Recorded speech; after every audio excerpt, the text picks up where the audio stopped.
How to reduce iPhone icon size. Hi everyone, welcome back. For today's video, I'll show you how to reduce iPhone icon size.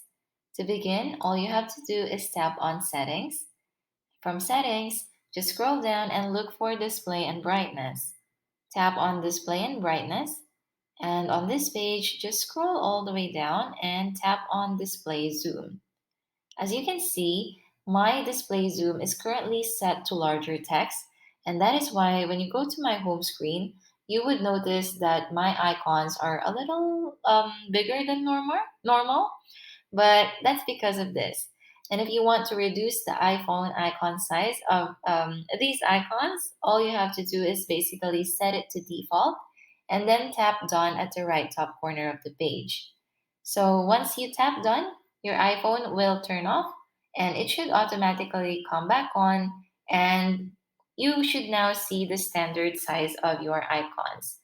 Now I'm going to tap on done right here and just tap on use standard.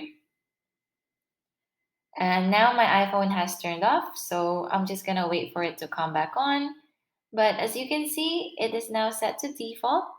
And all I have to do next is tap done again. And now I am back to my display and brightness. On my display and brightness page, I don't have to do anything else anymore. Basically, all I have to do next is go back to my home screen and notice that my icons are now smaller. And that's how easy it is to reduce your iPhone icon size from larger text to the default size. And if you found this video helpful, please let us know in the comments below. Like this video and subscribe to our channel for more videos like this. Thank you for watching, and I'll see you next time.